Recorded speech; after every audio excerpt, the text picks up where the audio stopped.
بسم الله الرحمن الرحيم. أعوذ بالله من الشيطان الرجيم. بسم الله الرحمن الرحيم. لئن شكرتم لأزيدنكم ولئن كفرتم إن عذابي لشديد. وقال النبي صلى الله عليه وسلم: من لم يشكر الناس لم يشكر الله. الحمد لله ثم الحمد لله. আমরা মাগরিবের নামাজের পর থেকেই এতক্ষণ পর্যন্ত আমরা ফজিলাতুল শেখ মতিউর রহমান আব্দুল হাকিম আল-মাদানী হাফিজাহুল্লাহ, যিনি শুধু ভারতবর্ষের না, তিনি সারা পৃথিবীর বাংলা ভাষার অত্যন্ত গ্রহণযোগ্য এবং মুখলিস বারাতার দায়ী, যিনি আমাদের সামনে আমানতের বিষয় নিয়ে যিনি বিস্তারিত আলোচনা করলেন। আমি জামিয়াতুল ইমাম আল-আলবানীর পক্ষ থেকে, সমস্ত ছাত্রছাত্রীর পক্ষ থেকে এবং সকল উপস্থিত ব্যক্তির পক্ষ থেকে আমি শেখ মোহতারামের আমি শুকরিয়া আদায় করছি, কৃতজ্ঞতা জ্ঞাপন করছি। যিনি যখনই এই দেশে সফর করেন, আসেন নিজের বাড়ি, তখনই আমরা জামিয়াতুল ইমাম আল-আলবানীতে আমরা ওনাকে দাওয়াত দিয়ে থাকি, আহ্বান করে থাকি। আলহামদুলিল্লাহ, শেখ মোহতারাম আমাদের দাওয়াতকে অন্তর থেকে কবুল করেন, গ্রহণ করেন এবং জামিয়াতুল ইমাম আল-আলবানী প্রত্যেকটি প্রোগ্রামে আলহামদুলিল্লাহ যখনই আমরা ওনাকে দেখেছি, বেশিরভাগই আমরা পেয়েছি। এই যে গত 21 তারিখে প্রোগ্রাম হলো, সেই প্রোগ্রামে আমি শেখ মোহতারামকে দাওয়াত দিয়েছিলাম। ভাগ্যক্রমে ডেট অ্যাডজাস্ট হয়নি, যার কারণে আমরা সেই প্রোগ্রামে পাইনি। যখনই উনি 24 তারিখে 24 রবিবারে উনি আমাদের মাঝে উপস্থিত হলেন, আমি সঙ্গে সঙ্গে সাক্ষাৎ করে জামিয়াতুল ইমাম আল-আলবানীকে একটি দাওয়াতি সভার জন্য আমি অনুরোধ করলাম। সেই মোহতারাম সঙ্গে সঙ্গেই তিনি আমার দাওয়াতকে গ্রহণ করলেন। আজকে এই সভা থেকে আমি ওনার জন্য দোয়া করব, জাযাকুল্লাহ খায়রান ওয়া আহসানাল জাযা। সম্মানিত উপস্থিতি, আমি এই মতো বলেছিলাম যে আমাদের আলোচনা হবে, তারপরে প্রশ্ন উত্তর সভা। আমরা অত্যন্ত ভাগ্যবান যিনি আমাদের মাঝে উপস্থিত আছেন।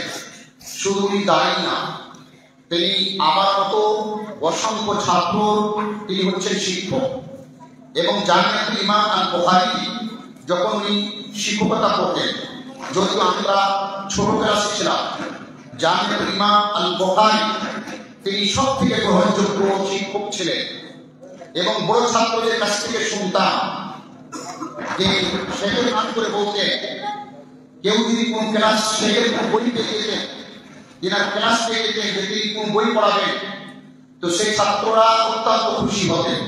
যদি আমরা তখন মাদ্রাসা প্রাণীকে পড়ছিলাম, আমরা খুব বেশি ওনার কাছে পড়তে পাইনি, কিন্তু যতটুকু পেয়েছি নিজেকে খুব ভাগ্যবান মনে করছি। আজ তিনি আমাদের মাঝে আছেন, যিনি হাদিস ও কোরআনের অত্যন্ত পণ্ডিত। এবং সব থেকে মূল্যবান কথা হলো যে আমাদের জেনে রাখতে হবে, পশ্চিম বাংলায় বা ভারতবর্ষে বা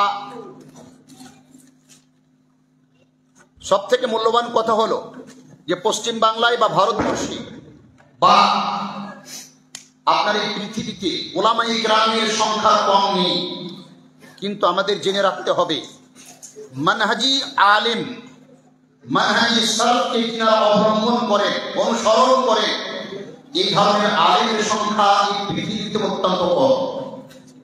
যদি আমরা পশ্চিম বাংলায় গুনতে যাই, তা আমরা যাদেরকে আমরা পশ্চিম বাংলার গুণী আলেম, যাদেরকে উপরের আলেম মনে করি, তাদের মধ্যে আমরা 5 থেকে 10 জন বের করতে পারবো যারা মানহাজি সালাফকে সামনে রাখে। আলহামদুলিল্লাহ, আমরা সেই মোহতারামকে পেয়েছি। আমাদের সামনে অনেক প্রশ্ন এসেছে, আমি পার্টিপক্ষে চেষ্টা করব যেগুলো প্রশ্ন মানে আসা উচিত সেই প্রশ্নগুলিকে আপনাদের সামনে আমি আনার চেষ্টা করব। এবং এটাও বলে দিই, কিছুগুলো প্রশ্নকে আমি ছেড়েছি, সেই মাসলাহা হতে পারে আপনাদের ব্রেনে যাবে না, সব প্রশ্নের উত্তর এখানে আসা ঠিক না। প্রথম প্রশ্ন যেটি আমার কাছে কাগজে রয়েছে, যাকাতের পয়সা দিয়ে মাদ্রাসা বা ইসলামী প্রতিষ্ঠানের বিল্ডিং তৈরি করা যাবে কি না?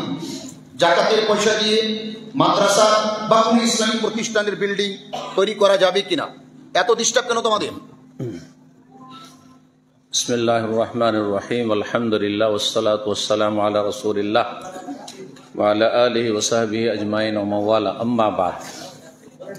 আওয়াজ কি আস্তে কেন হয়ে গেল? তো প্রশ্ন আশা করি শুনেছেন, যাকাতের পয়সা, যাকাতের সম্পদ কি মাদ্রাসা বা ইসলামিক প্রতিষ্ঠানের বিল্ডিং, ইসলামিক প্রতিষ্ঠান বলেছেন, ইসলামিক প্রতিষ্ঠানের বিল্ডিং এ লাগানো যাবে? আমার যতটা ইলম রয়েছে ফিকহি মাসলা এই ব্যাপারে, এটা জায়েজ নয়, এটা জায়েজ নয়। ফি সাবিলিল্লাহ এটা নয়। ফি সাবিলিল্লাহ যদি বলেন মাসালে আম্মা, তাহলে সব শামিল হয়ে যাবে। এই উক্তিটি দুর্বল। সুতরাং মাদ্রাসা বিল্ডিং এ লাগানো, রাস্তাঘাটে লাগানো, কালভার্টে লাগানো, ঈদগাহে লাগিয়ে দেওয়া, কবরস্থানে লাগিয়ে দেওয়া, এসব কিছু জায়েজ নয়, কোনটাই জায়েজ নয়। জি হ্যাঁ, তবে আমি একটু বলি যে মাদ্রাসা গরিব ছাত্ররা তারা মাসাকিনে শামিল, এবং তারা লেখাপড়া করতে হয়তো তার বাবা মা পারবে না, তাদের আর্থিক সচ্ছলতা নেই। সুতরাং ততটা পরিমাণ তাদের খাওয়া দাওয়া, তাদের থাকার ব্যবস্থা করার জন্য এই ক্ষেত্রে লাগাতে পারে, তাদের খরচের জন্য। কিন্তু বিল্ডিং তৈরি করার জন্য এটা জায়েজ নয়। এটাই কেবল ওলামাদের ফতোয়া আমার জানা আছে। আল্লাহু তাআলা। দ্বিতীয় প্রশ্ন হচ্ছে, যে সমস্ত প্রতিষ্ঠানে জেনারেল বিষয় দুনিয়াবী শিক্ষা দেওয়া হয়, সেখানে যাকাতের পয়সা ব্যয় করা যাবে কি? বা যাকাতের টাকা সেখানে দান দেওয়া যাবে, অনুদান দেওয়া যাবে কি? যে সমস্ত প্রতিষ্ঠানে দুনিয়ার শিক্ষা দেওয়া হচ্ছে, মিশনগুলি এটা দুনিয়ার শিক্ষা দিচ্ছে, অধিকাংশ ক্ষেত্রে এটা ব্যক্তিগত বিজনেস। আজকালকার প্রাইভেট স্কুলগুলি ব্যক্তিগত, এটা বিজনেস, কমার্শিয়াল বিষয়। এই পড়াটি কমার্শিয়াল হয়ে গেছে, যার ফলে এটা তো আপনার ব্যবসা। আর আমার যদি মিশন থাকে তাহলে সেটা থেকে লাভ লাভ আমার, যদি বাঁচলো আমার, আর কমলে সুতরাং বললে আর আমার তো বললে হারাম। যেই ব্যক্তি লাভ নেবে সেই ব্যক্তিকে লস নিতে হবে যদি ঘাটতে হয় তাহলে। কিন্তু এই স্কুল মিশন তৈরি করবেন সাদকা যাকাতের টাকা দিয়ে, আর ইনকাম সোর্স আপনার আর আপনার ছেলে মেয়ে আগামী প্রজন্মে, এটা নিঃসন্দেহ এটি আমানতে খেয়ানত, মোটেই জায়েজ নয়। আল্লাহর রাস্তায় ভয় করুন। দ্বীনি প্রতিষ্ঠানের ক্ষেত্রে যারা আল্লাহর দ্বীনকে শিখতে চায়, আল্লাহ সম্পর্কে, আল্লাহর দ্বীন সম্পর্কে, আল্লাহ রাসূল সম্পর্কে ইলমুল ওহী যারা শিখতে চায়, তাদের জন্য খরচ করতে পারেন। আর দুনিয়ার শিক্ষা শিখে এই ছেলেটা মিশন পড়ে গিয়ে ডাক্তার হয়ে গেছে বেনামাজি, অনেক অধিকাংশ বেনামাজি হয়ে যাচ্ছে, ইঞ্জিনিয়ার হয়ে গিয়ে বেনামাজি হয়ে গেল, তাদের জন্য আপনি মুসলিম বাইতুল মালের পয়সা খরচ করে, ওটাই জায়েজ না, এটা জায়েজ না। যারা পড়াবে অভিভাবক তাদের দায়িত্ব পালন করবে, যদি তার পয়সা থাকে পড়াবে, না হলে পড়াবে না। জি, প্রশ্ন এসেছে, যে সমস্ত বক্তা বা আলেমরা প্রকাশ্যে বেদাতি কাজে যুক্ত থাকে, তিনাদের ইসলামী জলসায় আহ্বান করা বা তিনাদের বক্তব্য শোনা কেমন? বেদাতি আলোচকের বক্তব্য সরাসরি শুনলেও হারাম, আর সোশ্যাল মিডিয়াতে শুনলেও হারাম। আজকাল আমাদের সমাজ, বিশেষ করে আহলে হাদিসরা এমন দুর্বল, ব্যক্তিত্ব হারিয়ে ফেলেছে। বড়ই দুঃখ লাগছে যে আহলে হাদিসদের জলসাতে বিদাতি বক্তা ডেকে নিয়ে আসছে শুধু সুরসুরাট, শুধু সুর। এই পাশে 2-1 দিন আগে একটা জলসা হলো, পাক্কা বিদাতি বক্তা নিয়ে আসছে। আমার মসজিদে গিয়ে এক মুসল্লি বললো, সেখানকার তার গ্রামের বাড়ি, এসে বলছে সেখানে অমুক বক্তাকে নিয়ে এসেছিল। সে কে? আহলে হাদিস না বেদাতি? বলছে না সে বেদাতি। কিসের জন্য নিয়ে এসছে? বলছে সুরসুরার জন্য নিয়ে এসছে। হারাম। আমি বলছি এসব দুর্বল আহলে হাদিসদেরকে, ব্যক্তিত্বহীন আহলে হাদিসদেরকে বলছি যে কোন দেওবন্দি, বেরেলভি স্টেজে কোন একজন আহলে হাদিস, ছোট বড়, কাউকে ডাকা হয়েছে, চান্স দেওয়া হয়েছে? জীবনে কোন জায়গায় ডাকা হয়েছে? কোন একটা বিদাতি সুফিদের মসজিদে, ইখওয়ানীদের মসজিদে আহলে হাদিসকে নিয়ে গিয়ে খুতবা দেওয়ানো হয়েছে? কখনো পাবেন না আপনি। তাহলে তারা তাদের ব্যক্তিত্বকে রক্ষা করতে পারে, আর আপনারা কেন ব্যক্তিত্বহীন, এত কি দুর্বল হয়েছেন? আমি তো মনে করি যে পশ্চিমবঙ্গে এত দুর্বল, মোটেই দুর্বল নয়, কিন্তু ইমান দুর্বল আছে, আকীদা দুর্বল আছে, মানহাজ দুর্বল। আল্লাহ হিদায়াত দান করেন, আল্লাহ হিদায়াত দান করেন। এই আহলে হাদিসগুলোকে নতুন করে আহলে হাদিস হওয়ার তৌফিক দান করেন। ইসলামী প্রতিষ্ঠান বা মাদ্রাসার সিলেবাসকে পরিবর্তন করে জেনারেল সাবজেক্ট গুলিকে বৃদ্ধি করা, যাতে ছাত্ররা দুনিয়াবী শিক্ষা উন্নতি করতে পারে, এটা কি মাদ্রাসার সঙ্গে আমাদের খেয়াল না? একটি গুরুত্বপূর্ণ প্রশ্ন যে যে ইসলামিক মাদ্রাসাগুলি রয়েছে সেগুলিতে কিছু দুনিয়ার শিক্ষা, দুনিয়ার সাবজেক্ট সেখানে সংযোজন করে অ্যাড করে কিছু দুনিয়া শিখালো আর দিন শিখালো, এটা কি আমানতে খেয়ানত নয়? এটা কি জায়েজ? এটার একটা স্তর জায়েজ আর একটা স্তর জায়েজ না।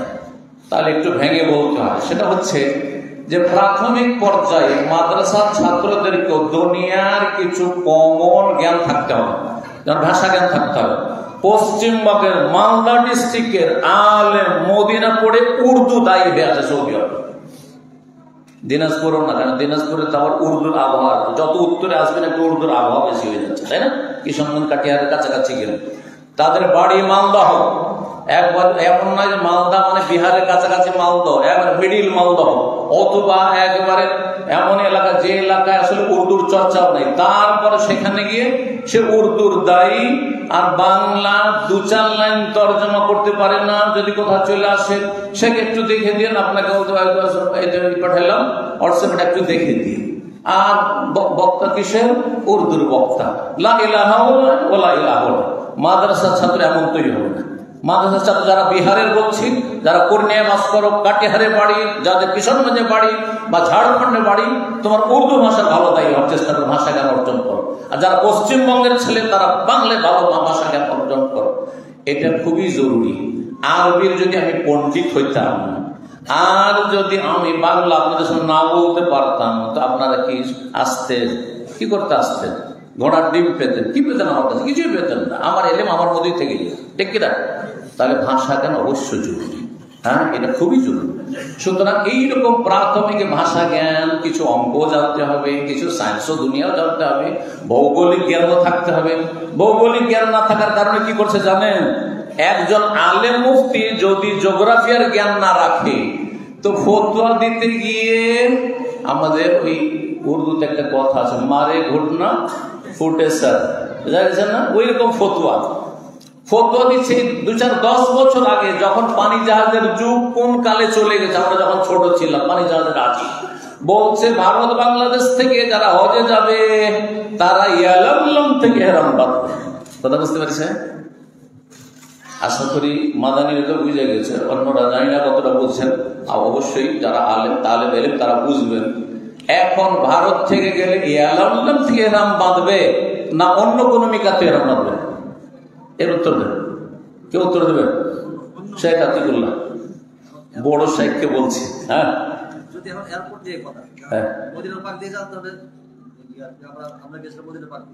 না মদিনা বলছি না, ডাইরেক্ট যাচ্ছে উমরা করার জন্য বা হজ করার জন্য এহরাম বাঁধবে। হ্যাঁ, মক্কা যাবে, সোজা মক্কা যাবে, কোনখান থেকে এহরাম বাঁধবে? ইয়ালামলাম তফসিল বলছে না, নিয়তটা কোন মিকাত দিয়ে যাচ্ছে, ইয়ালামলাম দিয়ে ক্রস করছে নাকি অন্য কোন মিকাত দিয়ে ক্রস করছে? সেই ফ্লাইট গুলো ক্রস করছে আমি ভালো করে জানি, যেহেতু দাম্মাম থেকে গেলে একই রুট, ভারত থেকে বাংলাদেশ থেকে যে রুটে যাচ্ছে দাম্মাম থেকে আমি ফ্লাইটে গেলে আমি কারণিক মানাজুলি মনে করতাম। এটা ভালো করে যারা আলেম খুব ফতোয়া দেবেন তারা জানেন, কারণে মানাজুলি মনে করতাম, কিন্তু কারণে মানাজুল থেকে একটু দূর দিয়ে যাতে এরকের উপর দিয়ে যাচ্ছে, ফ্লাইট গুলো কাছাকাছি যাতে এরকের উপর দিয়ে যাচ্ছে, কিন্তু পূর্ব দিক থেকে যাচ্ছে, ঠিক না? তাহলে ইয়ালামলাম আসলাম, ইয়ালামলাম কোন দিকে? যাতে এরকম মোটামুটি পূর্ব দিকে, আর কারণ মানাজুল সাইল পূর্ব দিকে, আর আমরা যাচ্ছি পূর্ব দিক থেকে যাচ্ছি, তাই না? পশ্চিম দিকে। সুতরাং আমাদের কারণে মানাজুল অথবা যাতে ইয়ালামলাম কোন দিকে? উত্তরে না পশ্চিমে? মাদ্রাসা ছাত্র, এটা শিক্ষকরা বলবেন, মাদ্রাসা ছাত্র বলবে, এখানকার জামাতুল্লাহ বলবে। ইয়ালামলাম দক্ষিণ দিকে কুলিয়ার ছাত্র বলবে, না উত্তর পশ্চিম দিকে না উত্তর দিকে। এর তো মুফতি হবে, জিওগ্রাফি জানতে হবে না?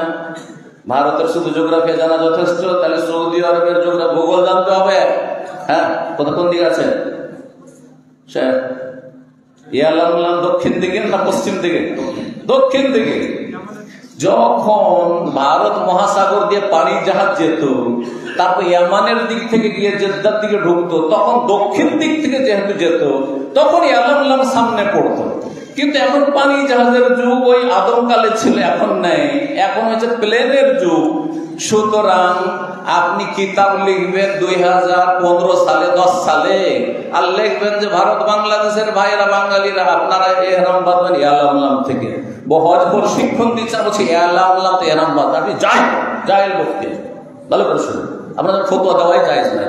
তাহলে মুফতি হওয়ার জন্য জিওগ্রাফিক্যাল জ্ঞানও লাগবে। তো এইগুলো পড়ানোর জন্য যেটা বলছিলাম, এতটুকু প্রাথমিক দুনিয়া পড়ানোর জন্য মাদ্রাসায় সেই সাবজেক্টগুলো কেন অবশ্যই করা যাবে, এটা আমানতে খেয়ানত নয়, আমল মুসলিমিন দিয়ে পড়াবেন। কিন্তু আপনি হায়ার এডুকেশন দিচ্ছেন, আপনি উচ্চ শিক্ষা, আর বলছেন যে একবারে কুলিয়া পর্যন্ত 50-50 পড়ো, 50 কোরআন হাদিস আর 50 হচ্ছে আপনার দুনিয়ার শিক্ষা শিক্ষিত করে একবারে যাতে করে একবারে BM এর মান সম্মান তাদের নলেজ হয়ে যায়, ইংলিশে অমুক তমুকে, সেখানে নিজের পয়সা খরচ করতে হবে, সেখানে আমল বাইতুল মালের পয়সা খরচ করা যায় না। কি করছেন আপনি? আর এতে শিক্ষার ক্ষতি করা হচ্ছে, শিক্ষা কাঠামোকে বরবাদ করা হচ্ছে এবং ধীরে ধীরে আলিয়া আর হাই মাদ্রাসার দিকে ঠেলে দেওয়া হচ্ছে। শেষে কি হবে যে নিজামের মাদ্রাসা যারা দান করেছে আল্লাহ সন্তুষ্ট কোরআন হাদিসের শিক্ষার জন্য, কিন্তু তাদের জায়গা জমি জায়গা আর বিল্ডিং এ দুনিয়া পড়ানো হচ্ছে, দিনের কোনো আলেম তৈরি হচ্ছে না। যেমন একসময় আলিয়াতে ভালোই পড়া হইতো, আলিয়া রাহিমাহুল্লাহ আলিয়া মাদ্রাসার ছাত্র ছিলেন আইনুল বারী, কিন্তু এখনকার আলিয়া তো বুঝতেই পারছেন আপনি। তো ওই রকমই বলছি যে বেশি পড়ানোর ক্ষেত্রে এই মাদ্রাসাতে ঢুকাম, এটা চলবে না। কিন্তু ধরেন 20% দুনিয়া পড়াচ্ছেন, 30% পড়াচ্ছেন না, 40% না, 30% বা তার নিচে পড়াচ্ছেন, এতটুকু জায়েজ রয়েছে। আর সেটা সামবিয়া পর্যন্ত ম্যাক্সিমাম মুতাওয়াসসিতা, তার উপরে নয়, কুল্লিয়াতে নয়।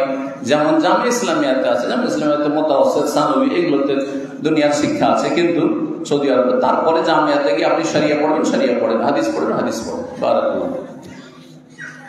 কথা লম্বা হয়ে গেল, কিন্তু একটি প্রশ্ন আরবিতে আমি সমাজে বুঝাই দিলাম যে সাদকাতুল ফিতর, সাদকাতুল ফিতর এটা সপ্তাহের কাছে জমা হচ্ছে, এটা ঈদের নামাজের আগে বন্ধ হবে না ঈদের নামাজের পরে? সপ্তাহের সাধারণ ফিতরা, যাকাতুল ফিতর নবী সাল্লাল্লাহু আলাইহি ওয়াসাল্লাম তার মাসলিহাতে বলেছেন। প্রশ্নকারী প্রশ্ন করেছে যে ফিতরার টাকা ঈদের আগে বিতরণ হবে না ঈদের পরে বিতরণ হবে? আমার মত যতটুকু বুঝেছি যে ঈদের আগে বিতরণ করে এলাকার গরিবদেরকে অভাব মুক্ত করতে হবে, যাতে রিক্সা চালক আর টোটো চালককে ঈদের দিন সকালে রিক্সা টোটো নিয়ে না বাড়িতে হয়, তারপরে ওই মজদুর গুলোকে মাঠে যেন নিড়াইতে না যেতে হয়, হাল চাষ না করতে যেতে হয়। আশা করি বোঝা গেছে। সুতরাং তার আগেই তাদের ঘরে এই খাবার দাবার ইত্যাদি এগুলো পৌঁছে যেতে হবে। আর আমাদের সমাজে যেটা ছোট থেকে আর চরম বিরোধিতা আমি করে এসেছি, এই জন্য আমার আব্বা রাহিমাহুল্লাহ তাআলা সরদারের কাছে ফিতরা জমা দিতেন না। অনেকদিন তিনি সরদার ছিলেন, আগে বিতরণ করতেন, আর তারপর তাড়াতাড়ি সবসময় হাজির থাকতেন, যেতেন না কোথাও বাইরে। আর আমাদের দেশে বলছি, আমাদের সমাজের সরদাররা অধিকাংশ প্রথম 2-3 দিন বলে ঈদের পরে যে এত তাড়াতাড়ি পরে আসেও, তারপরে যখন 4 দিন পরে গরিব ফকিরেরা যায় তখন বলবে এত দেরি করে আসলে পাবে, শেষ। কথা বলছেন, পয়সা গেল কোথায়? এই যে এইখানে গেল, এইখানে ঢুকে গেছে, পেটে ঢুকে গেছে। আল্লাহ হেফাজত করুন না। এই জন্য ফিতরার টাকা আগেই পৌঁছে দিতে হবে। বলছেন যে গরিবদেরকে সচ্ছল করে দাও, অভাব মুক্ত করে দাও। এই খুশির দিনে তোমাদের সচ্ছল ব্যক্তিদের ছেলে মেয়ের সাথে তাদের ছেলে মেয়েরাও যেন ভালো কাপড় চোপড় পরে আর ভালো ধুমধাম করে খেয়ে তারাও খুশি আনন্দ ভোগ করতে পারে। জাযাকুমুল্লাহ খায়র। এর মাধ্যমে একটু টেনে দেন যে ফিতরা খাদ্য দিয়ে হবে বা টাকা দিয়ে হবে বা কোনটা? খাবার দিয়ে ফিতরা। নবী সাল্লাল্লাহু আলাইহি ওয়াসাল্লামের জামানায় মুহাজিররা কেউ চাষি ছিল না, কৃষক ছিল না, সবাই ব্যবসায়ী ছিল। মুহাজিরদের কোনো ভিটে মাটিও ছিল না, কিচ্ছু ছিল না, জায়গা ছিল, জমি জায়গা বাগান ছিল না। সবাইকে বলে সাআম মিন তাআমিন, খাদ্য দ্রব্য হইতে হবে। সুতরাং খাবার দিয়ে, খাবার সরাসরি ধানও না, ধানের ফিতরা দেওয়া জায়েজ নয়, আর টাকার ফিতরা দেওয়াও জায়েজ নয়। এই মতটি হচ্ছে সঠিক। এর বিপরীত কোন আহলে হাদিস কথিত মৌলবি যদি বলে এই ফতোয়া আহলে হাদিস সমাজে অচল, ধোঁকা খাবেন না আর তাদেরকে মুফতি মনে করবেন না, তারা বিভ্রান্ত করছে। জাযাকুমুল্লাহ। নামাজি ব্যক্তি বা তাহাজ্জুদের ব্যক্তি দিনের বেশিরভাগ সময়টা যে ব্যক্তি প্রকাশ্য পাপে যুক্ত থাকে তার সঙ্গে উঠা বসা করে, তো তাকে সেই নামাজি ব্যক্তিকে আমি দিনদার মনে করবো না তাকেও পাপি মনে করবো? তার মানে নামাজি ব্যক্তি, তাহাজ্জুদ উজার ব্যক্তি, কিন্তু পাপি ব্যক্তির সঙ্গে সবসময় উঠা বসা করছে, পাপীদের সাথে উঠা বসা করে, তো তার কাছে নামাজিকে আমি দিনদার মনে করবো না? পাপীদের সাথে উঠা বসা করা দুই ভাগে বিভক্ত। একটা হচ্ছে তাদের মহাব্বতে উঠা বসা করা, তাহলে জায়েজ নয়। আল ওয়ালা ওয়াল বারা, তাদের ভালোবাসায় আমার সাথে বসতে যাবে না। ও আলেম ওলামাদের সাথে আতিকুল্লাহর সাথে বসলে তার দুনিয়ার স্বার্থ নেই, কিন্তু বসবে কার সাথে? পয়সাওয়ালার সাথে বসবে, নেতার সাথে বসবে, যাতে করে দুনিয়ার কিছু স্বার্থ হাসিল হয়, তাহলে জায়েজ না। বোঝা গেছে? আর যদি বসে তাদেরকে জাহান্নাম থেকে রক্ষা করার জন্য, তাদের রোগ ভালো করার জন্য, যেমন রোগীর পরিচর্যার জন্য, রোগী রাস্তায় পড়ে আছে তাদের উঠিয়ে নিয়ে হাসপাতালে যেতে হবে, সেই জন্য তার পাশে বসতে হবে। কেউ নেই তার আত্মীয় স্বজন, সুতরাং আমাকে তার খেদমত করতে হবে, ফারজে কিফায়া এটি আদায় করতে হবে আমাকে। ঠিক ওই রকমই যদি বসে গুনাহগারদের কাছে তো জায়েজ, কিন্তু বলবে যে ওখানে গান বাজনা হচ্ছে, বিয়েতে নাজায়েজ কাজ হচ্ছে, 100 জন বরযাত্রী এসছে, আমি তাদের এগুলো দূর করার জন্য যাব, অথচ তার কথার কোনো মূল্য নেই, যাওয়া যায় না। হ্যাঁ, যার কথার মূল্য আছে জায়েজ, যদি আমার কথা মানে যে আমি যাব, এবং সেখানে নারী পুরুষ একসাথে বসিয়ে সামিয়ানাতে খাওয়াচ্ছে, প্যান্ডেলে বসিয়ে পুরুষ নারী শেরশাবাদীরা, আল্লাহ হেদায়েত করবে এই কথিত আহলে হাদিসদেরকে, এরা একই প্যান্ডেলে ছেলেদেরকে বসিয়ে দিয়েছে, সাবালিকা মহিলাদের বসিয়ে দিয়েছে, আর খাওয়াচ্ছে, বিয়ের দিনে খাওয়াচ্ছে। কথা বুঝতে পারছেন? সেখানে আমি যাব, যাওয়ার পরে যদি এটা বন্ধ করতে পারি তাহলে আমি যাব, আর না হলে আমার জন্য যাওয়া হারাম। আল্লাহ বলছেন ফালা তাকুদ বাদা যিকরা মাল কওমিজ জালিমিন, জালেমদের সাথে তোমার কাছে উপদেশ আসার পরে বসবে না।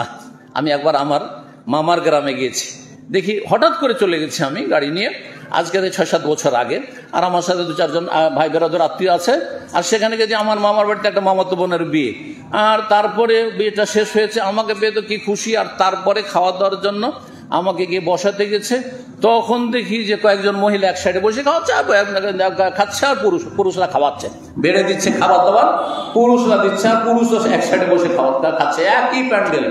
আমি সাথে সাথে বেরিয়ে টান দিলাম গাড়ির দিকে, আমার হাতটা আমার মামা এসে ধরে নিল। তাই বললাম যে এটা কি হচ্ছে, আপনি তো নামাজি মানুষ। তো বলছে আমি দেখিনি।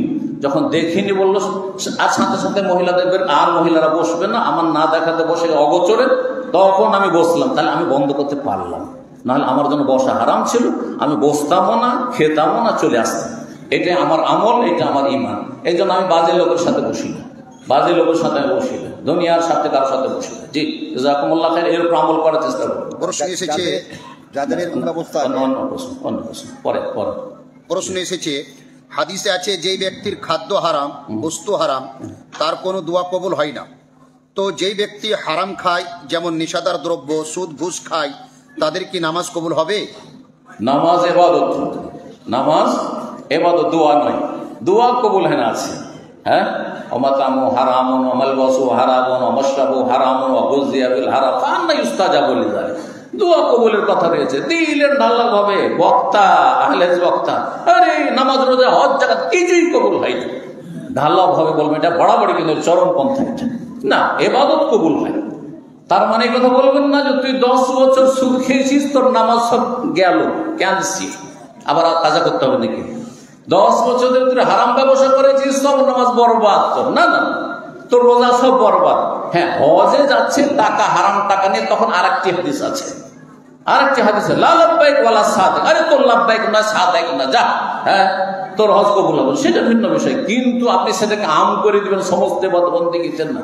ও যে হজে যেহেতু মালিক ইবাদত, যেমন চুরি করে কেউ যদি সাদকা করে, চুরি করে ডাকাতি করে কেউ যদি সাদকা করে, নাকি পাবে? ঠিক ওই রকমই কেউ বেঈমানি করে হারাম পয়সা দিয়ে, হারাম রুজি দিয়ে হজ করে, উমরা করে, তখন নাকি পাবে না, সেটা ভিন্ন বিষয়। কিন্তু আপনি নামাজ রোজা হজ জাকাত কিছু কবুল হয় না, তাহাজ্জুদ কবুল হয় না, এগুলো জেহালাত, এগুলো ঠিক নয় মোটে। জি, সম্মানিত শেখ, আমার একটি প্রশ্ন, আজানের ওয়াক্তের 5 মিনিট 10 মিনিট আগে যদি আজান দিই তাহলে চলবে না পুনরায় আজান দিতে হবে? আজানের ওয়াক্ত মানে আপনার, যদি আপনি সব ওয়াক্ত কি দিয়ে মাপবেন, এটা প্রশ্ন, বিষয়টি সূক্ষ্মভাবে বুঝতে হবে। ওয়াক্ত মানে একটা হচ্ছে আপনাদের কাছে প্রচলিত ওয়াক্ত, প্রচলিত ওয়াক্ত, এখানে জোহরের আজান সবচেয়ে আগে যেটা হয় সেটা কয়টায় হয় এই অঞ্চলে, অত্র অঞ্চলে? 12:15। কিন্তু আমি জানি যে এই পশ্চিমবঙ্গের এই এলাকার সাথে আমার দাম্মামের মিল আছে। দাম্মামে এখনো 11:30টায় জাওয়াল হয়ে যায়। তাহলে আপনাকে দেখতে হবে একটা কাঠি দাঁড় করে এখানে পরীক্ষা করার জন্য। আপনি ওই টাইম টেবিল ওই মোগল সাইড দেখতে যাবেন না, কিচ্ছু দেখবেন না। আপনি দেখবেন যে আমি কাঠি দাঁড় করলাম, কাঠির ছায়াটা পশ্চিম দিকে ঝুঁকেছে কিনা। যদি ঝুঁকে যায় তার মানে জাওয়াল হয়ে গেছে, তার মানে জোহর রক্ত হয়ে গেছে। সেটা 11:30 হলে 11:30 রক্ত, 12:15 হলে 12:15 রক্ত। হ্যাঁ, আর এই নয় যে এলাকায় হানাফিদের মতো একটার সময় আজান হচ্ছে আমি 12:01টায় দেবো, জায়েজ কিনা, এটা অর্থ হইল, এগুলো দেশীয় অর্থ, বুঝতে পারছেন না? ওই রকমই আসরের ক্ষেত্রে আপনাকে দেখতে হবে যে এক কাঠি হয়েছে কিনা, সহি এক কাঠি মিছিল হয়েছে, ব্যাস আসরের রক্ত হয়ে গেছে। এখন কেউ আজান দিচ্ছেন, আজান দিক আর না দিক আমার রক্ত হয়ে গেছে, আমি নামাজ পড়ে নিলাম, আমাকে কোথাও বাইরে যেতে হবে, অসুবিধা নেই, বুঝতে পারছেন? কিন্তু আসলে রক্তই হয়নি, সূর্য ডুবেনি, আধা মিনিট সূর্য ডুবতে বাকি আছে আর আজান দিয়ে দিল, জায়েজ নাই। আধা মিনিট 1 মিনিট বাকি আছে, নামাজ শুরু করে দিল, নামাজ হবে না, কারণ দুখুল ওয়াক্ত সালাতের জন্য শর্ত। কাবলাল ওয়াক্ত আজান দেওয়া সালাত আদায় করা জায়েজ না। যদিও ফজর সম্পর্কে ইখতিলাফ রয়েছে হাম্বলীদের কাছে, কিন্তু এসব ইখতিলাফে যাওয়ার প্রয়োজন। আসল হচ্ছে ওয়াক্ত প্রবেশ করার পরে আজান দিবেন আর তারপরে সালাত আদায় করবেন। জি, আসসালামু আলাইকুম। মাথা ঝুঁকিয়ে সালাম দেওয়া যাবে কি? মাথা ঝুঁকিয়ে সালাম দেওয়া জায়েজ না। সালাম আলাইকুম দেশি, হ্যাঁ দেশিদের তরিকা, তাই না? এ দেশি তরিকা সালাম আলাইকুম, আর একটা হচ্ছে সালাম আলাইকুম, হ্যাঁ এইটাও জায়েজ না। সালাম আলাইকুম জায়েজ না, সব বেদাতের, বেদাত জায়েজ না। এগুলো রূপুর মতো খানিকটা, জি কমপক্ষে বেদাত, আর একটু নবমিনা শীত খানিক চলে যাচ্ছে, জায়েজ না। বেরাদারদের কাছ থেকে ফতোয়া নেওয়া যাবে কি? তার কাছ থেকে যারা ইসলামিক প্রতিষ্ঠানে পড়েনি, ব্রাদার তো বাদ দেন, জামিয়াতুল ইমাম এল আলবানিতে তাখারুজ হচ্ছে নাকি বুখারী পড়ে? জামিয়াতুল ইমাম এল আলবানি গত বছর ফারিগ হয়েছে, তার কাছে ফতোয়া দেওয়া যায় না। ভালো বলছেন, রাগ করিয়েন না। কিন্তু আমি একবার অনেকদিন আগে বলেছিলাম যে আমাদের দেশের দাওরা পাস, ইন্ডিয়া বাংলাদেশ পাকিস্তানের দাওরা পাস মানে ম্যাট্রিক পাস, ওতে কিছু মৌলবীরা খুব মাইন্ড করেছে। আমি তো আর পরোয়া করে কথা বলি, তার কারণ বেতনভুক্ত তো নাই, কথা বুঝতে পারছেন? হ্যাঁ, যে সব কথাই বলতে পারি আলহামদুলিল্লাহ। তো একটা ছেলে 10 বছর স্কুলে পড়লে সে ম্যাট্রিক পাস হল, আর আপনি 8 বছর পড়ে আপনি আল্লামা হয়ে গেলেন, আপনি শেখ হয়ে গেলেন। আশ্চর্য কথা, আপনি মাধ্যমিক পাস করেছেন, আপনি আপন জায়গায় থাকেন না, আপন জায়গায় থাকেন, আপনার সামনে বড়রা আছে, তাদেরকে ফতোয়া দিতে দেন। এটা হচ্ছে সালাফদের তরিকা। এমন কি অন্যের কাছ থেকে কিছু শিখতে হয়। আহলে হাদিস সমাজের লোক দেওবন্দীদের মধ্যে বড়দের এত বেশি ইহতিরাম আছে যে দেওবন্দ ছাড়া অন্য জায়গার ফতোয়া নেবে না। কিন্তু আমাদের আহলে হাদিস এইসব অঞ্চলের সাধারণ মৌলবী যদি হয়, আর যদি মরকাজি জমিতে আহলে হাদিস ইসলাম মারা ফতোয়া হয়, বলে হোম রেজাল ও নন রেজাল, ওরাও মানুষ আমরাও মানুষ, ঠিক না? এই খেল তামাশা ইসলামকে নিয়ে ফতোয়া দেওয়ার অধিকারী নেই আপনার। ইফতার জন্য তাসাদ্দুরুল ফতোয়া, ফতোয়ার জন্য যোগ্যতা লাগবে, আল্লাহকে ভয় লাগে। আমার কাছে হোয়াটসঅ্যাপে কত যে প্রশ্ন আসছে যেগুলো আমি ইগনোর করি, বুঝলেন না, উপেক্ষা করি, যেন দেখলামই না। কেন? কারণ আমি দেখছি যে খানিকটা জটিল ইখতিলাফ মাসলা, তো এগুলো ঝামেলাতে যাবে, ইজতিহাদি মাসলা, আবার কেউ ইখতিলাফ করে বসবে, যা ফারজে কে আমার জন্য ফরজ নয়, ফারজে আইন নয় যে আমাকে ফতোয়া দিতে হবে, অন্য কেউ দিয়ে দিতে আর কাউরি কাছে। ভাই আপনার বড় জরুরি না যে আমাকে উত্তরটা দিতে হবে, আপনি আমাকে পাঠিয়েছেন, আমি পারলে দিলাম, আর না হলে আমার যদি ইমান রক্ষা আগে করতে হবে, জাহান্নাম থেকে বাঁচতে হবে। সুতরাং আমি ফতোয়া দেওয়ার ক্ষেত্রে অনেক এহতিয়াত করি। যখন দেখি দিনের মতো উজ্জ্বল মাসলা, তখন সহজে আমি ফতোয়া দিয়ে দিই। আর যদি দেখি জানা এখানে খানিকটা ইজতিহাদের সুযোগ আছে, এদিক আছে ওদিক, বা এটা হচ্ছে নওয়াজের নতুন ফতোয়া, এই নতুন ফতোয়া এই সম্পর্কে কে কি বলেছে না বলছে, হুট করে একটা আয়াত হাদিস সামনে রেখে দিলাম ছড়ে একবারে, মোটে আমি কাজ করি না। বহু লোকের প্রশ্ন এই জন্য উত্তর দিই না। জি, সে আমার প্রশ্ন, 7 দিনটা দিন ছেলে ও মেয়ে হলে মাথা নাড়া করতে হয়, এটা কি ছেলে ও মেয়ে দুজনকেই মাথা নাড়া করতে হবে না না করলে? জি, বাচ্চা 7ম দিনে মাথা মুন্ডন করতে হবে আছে, সেখানে হাদিসে মওলুদ আছে।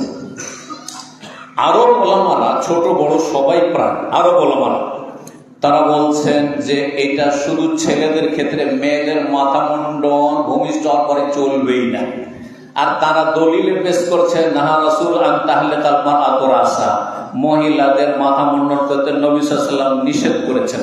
এই হাদিস দিয়ে তারা নাজায়েজ বলছেন, কিন্তু এই ফতোয়াটি আমার কাছে গ্রহণযোগ্য মনে হয় না। আল্লাহ যদি আমি তাদের কাছে কিছু দেখাতে চাচ্ছি, আমি মোটেই নয়, কিন্তু আমি আমার দৃষ্টিভঙ্গিটা বলছি, ওজাহাদ নাজার। সেটা হচ্ছে যে নবী সাল্লাল্লাহু আলাইহি ওয়াসাল্লাম মা বলেছেন, মা না মহিলা। মহিলা কাকে বলা হয়? মহিলা এটা ছোট্ট মেয়ে, যে বাচ্চা ভূমিষ্ঠ হয়েছে বা 2 বছর 1 বছর, একে মহিলা বলবেন? কি বলবেন? হ্যাঁ, কন্যা বলবেন, না মেয়ে বলবেন, তাই না? শিশু, কন্যা শিশু। কিন্তু হাদিসের মেয়ের কথা, তার মানে বোঝা গেল যে সাবালিকা হয়ে গেছে, সাবালিকা হতে 10 বছর হয়ে গেছে, সাবালিকা হয়ে গেছে, মাসিক জ্বর, তখন মাথা মুন্ডন হারাম, তখন নিষেধ। আর এই মাথায় চুল নিয়ে দুনিয়া এসেছে মায়ের পেট থেকে, আর সে মাথার চুলটাও ফেলতে দিবেন না, যার ফলে চুলগুলো এমন হয়ে থেকে যায় যে আরব মেয়েদের চুল ভালো অবস্থায় থাকে না। এদের চুলের অবস্থা, যেহেতু আরব দেশে আমি দীর্ঘদিন থাকছি, ভালো করে জানি যে ওদের মেয়েদের চুলগুলি ভালো অবস্থায় থাকে না, খুব ভালো অবস্থা হয় না। তারা যখন দেখে আমাদের দেশের মেয়েদের চুল, তখন তারা সেখানে গিফতা করে, আর এত সুন্দর চুল, অনেক সময় বদনজরের আশঙ্কা থাকে। কারণটা কি? আমাদের দেশের চুলের পরিচর্যা হয়, কিন্তু তারা ছোটদের পরিচর্যা করবে না, উল্টো কাজটা কি করবে? যখন সাবালিকা হইল তখন ফ্যাশন করে এখান থেকে কেটে ফেলবে। না না না, ওঠে। তখন আপনি কাফেরদের যদি তকলিদ নিয়ে থাকে যে ইহুদি খ্রিস্টানরা এরকম চুল নিয়ে বেড়ায় মহিলারা, আমরা সেজন্য বলছি, তাহলে তখন হারাম হয়ে গেল। বোঝা গেছে? এই জন্য আমি বলছি যে ছোট মেয়ে হইলেও মাথা মুন্ডন করা যাবে, এটা আমার কাছে। তবে ইখতিলাফের সুযোগ আছে। আমার কথা কোনো ওহী নয়, এটি আমার মত, আমার জন্য। ফতোয়ার ক্ষেত্রে শুনেন, আমার মত তার জন্য, আমার জন্য আপনাদের উপর চাপিয়ে দিচ্ছি না, এটা আমার মানে উদারতা। আর কিছু মুফতি আছে আমাদের আলেম সমাজে, ওর ফতোয়া, ইখতিলাফি ফতোয়া এমন করে চাপিয়ে দিয়ে মনে হচ্ছে ওইটাই ওহী, তার ইজতিহাদটা ওহী, আর বাকিগুলো বাতিল। মনে রাখবেন ফিকহি মুসতালাহ যে রাজে মারজুহ আলাদা আর সহি গলত আলাদা। সবগুলো সহি গলত না, কিছু কিছু ক্ষেত্রে রাজে আর মারজুর ব্যাপার হতে পারে। আমারটা রাজে আর আমারটা মারজু হতে পারে, আপনারটা রাজে হতে পারে। কিন্তু আপনি বলবেন যে না মাথা মুন্ডন চলবে না, যে আরো বলাবার বলছেন ওইটা সাহ আর আমারটা গালাত, এই কথা ভুল অবশ্যই। জি, আসসালামু আলাইকুম ওয়া রাহমাতুল্লাহ। প্রশ্ন হলো, কোন মৃত ব্যক্তি জানাজা সালাতের পর দাফনের শরীয়ত সম্মত পদ্ধতি জানিয়ে ব্যক্ত করবেন। প্রকাশ থাকে যে আমাদের এই অঞ্চলে কবরস্থানে উপস্থিত প্রত্যেক ব্যক্তি 3 লোক মুষ্টি করে কবরে মাটি দিয়ে সঙ্গে সঙ্গে চলে যায়। দেখেন, প্রশ্ন যদি শুরু থেকে উত্তর দিই তাহলে একটা লেকচার মহাজারা লাগবে। একবারে জানাজার মাসাইল চেয়েছে, আমার 6টা বক্তব্য আছে জানাজার মাসাইলে, 6-7 ঘন্টার বক্তব্য আছে। ওই ভাইকে বলছে আপনি শুনে নিন, এটা শুনবেন, শর্টকাটে চাই। 5 মিনিটে চলবে, মানে 2 মিনিটে, 5 মিনিটও শোনাবো হবে না, ও 2-3 মিনিটে চাইবে। আল্লাহ হেদায়েত দান করুন। তো আমি যেটা বলতে চাইছি যে ওনার প্রশ্নের উদ্দেশ্য শেষটুকু বলছি শুধু, যে জানাজায় আমাদের দেশের লোকেরা গিয়ে একটু মাটি দিল, আর মাটি দেওয়ার পরে আর তারপর সেখান থেকে টান দিল, এটা করে। আবার ওই 3 বার মাটি দেওয়াটাকে মনে করে যে না 3 বার তো নিতে হবে, 3 বার নিতেই হবে, এরকমটা মনে করে। এমন কোনো হাদিস আমার জানা নেই যে 3 বার নিতে হবে। তবে মাইয়াতের আমাদের উপর হুকুক রয়েছে, কিছু রাইটস, অধিকার রয়েছে। তার একটা হচ্ছে তাজহিজ আর তাকফিন। তো তাজহিজ তাকফিনের ক্ষেত্রে আপনি সেখানে গিয়ে মাটি দেওয়াতে শরীক হন, অথবা একটু কাঁধ লাগাতে, খাটে কাঁধ লাগাতে শরীক হন, আর সেখানে কবরস্থানে যান, তারপরে দোয়া করেন তার জন্য। তো মাটি দেওয়ার ক্ষেত্রে তিনি দিতে হবে এমন কিছু জরুরি নয়, কম দেন বেশি দেন অসুবিধা নেই। আর যে বিষয়টি যে মাটি দিয়ে টান দিয়ে চলে আসছেন, এখানে আমাকে প্রশ্ন করা হয়েছিল এই এলাকায়, যেহেতু একটা প্রশ্ন করা হয়েছিল একদিন জুমার পরে বা আসর পরে একদিন কোন এক মসজিদে। সেটা হচ্ছে যে হাদিসে আছে যে হাত্তা ইউদফান, যতক্ষণ পর্যন্ত মেয়েকে দাফন না করা হবে। তো ওই যে আপনি মাটিটা দিয়ে দিলে দাফন করা হয়ে গেল, আর তারপরে সেখানে তার জন্য দোয়া করার বিষয়টি রয়েছে। হাত্তা ইউদফানা, দফন শেষ পর্যন্ত থাকতে পারলে বেশি পরিপূর্ণ হবে, আকমাল হবে। কিন্তু আপনি মোটামুটি দুটোতে শরীক থাকলেন, জানাজা নামাজ পড়লেন, এক কিরাত পেয়ে গেলেন, আপনি দাফন কবরস্থান পর্যন্ত গেলেন আর সেখানে দাফনেও কিছুটা শরীক হলেন আর এক কিরাত পেয়ে গেলেন। সেই কিরাতটাকে যদি মোকাম্মল করতে হয়, বেশি পারফেক্ট করতে হয়, তাহলে শেষ পর্যন্ত থাকেন, দাফনটা শেষ হয়ে গেল। আর তারপর আরো ভালো করে হক আদায় করতে চান তো সেখানে দাঁড়িয়ে একটু দোয়া করেন। যদিও দোয়ার জন্য সেদিন প্রশ্ন যিনি করেছিলেন তার জবাব দিচ্ছিলাম, তখন শেখ আতিকুল্লাহ ছিলেন। দোয়ার জন্য জরুরি না যে কবর কাছে দাঁড়াইতে হবে। ইস্তাগফিরু লিআখিকুম ওয়াসালু লাহু তাসবিহ ফাইন্নাহু আল-আনা ইউসাল। তোমাদের ভাইকে দাফন করলে তোমরা এর জন্য ক্ষমা প্রার্থনা করো, আল্লাহর কাছে ইস্তিগফার করো, আর ওর জন্য দৃঢ়তা তলব করো যে আল্লাহ যেন মুনকার নাকিরের জবাবগুলো ঠিকভাবে দিতে পারে, আর সেখানে হিমশিম না খায়, লাজবাব না হয়ে যায়। তাকে এক্ষুনি জিজ্ঞেস করা হবে। ওখানে দাঁড়িয়ে যদি দোয়াটি করেন, আল্লাহ মাগফির লাহু, আল্লাহ সাব্বিতহু, এইভাবে দোয়া করেন তো বেশি ভালো। আর যদি কাজ আছে চলে যান, কোনো অসুবিধা নেই ইনশাআল্লাহ। জাযাকুমুল্লাহ খাইর। আহলুস সুন্নাহ ওয়াল জামাআহ বিরোধী মানহাজ সমূহ ও সে সকল মানহাজের দাবিদের থেকে সতর্ক করার দ্বারা কি মুসলিম উম্মাহর মাঝে বিভক্তি সৃষ্টি করা বোঝায়? এটা প্রশ্ন। বিভক্তি কাকে বলে? বিভক্তি যার কোরআন সুন্নাহ সরল পথ সিরাতে মুস্তাকিম থেকে ডানে বামে চলে যায়, এটা হচ্ছে বিভক্তি। ওদেরকে ফিরকা বলা হয়। বুঝা গেছে না?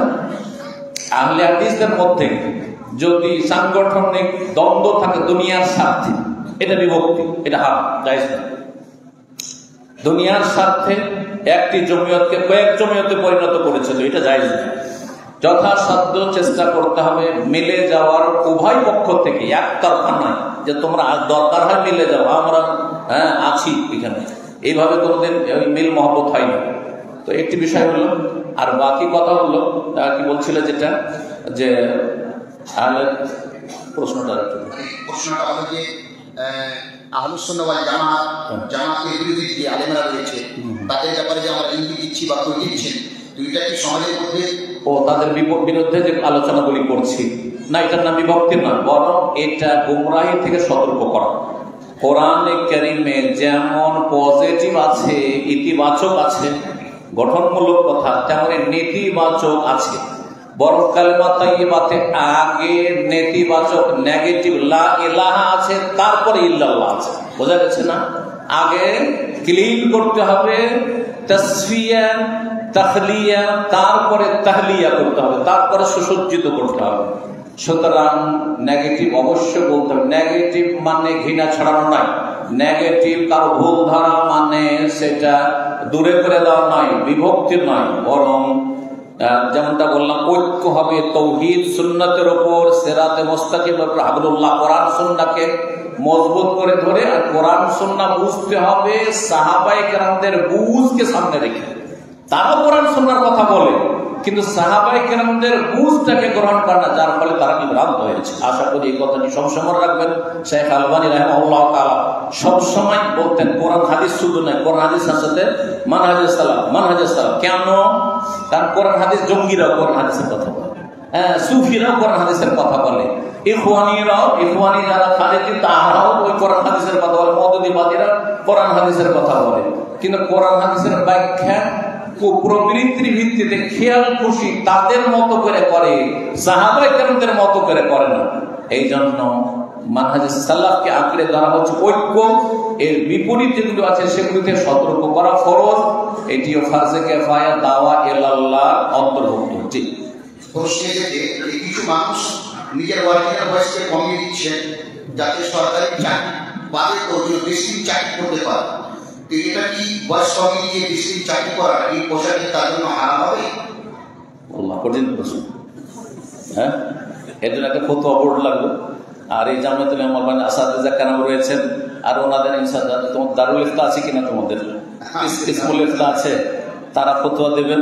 তবে আমি এতটুকু আমার ব্যক্তিগত মত বলছি যে খেয়ানত জায়েজ না, এটাও খেয়ানত।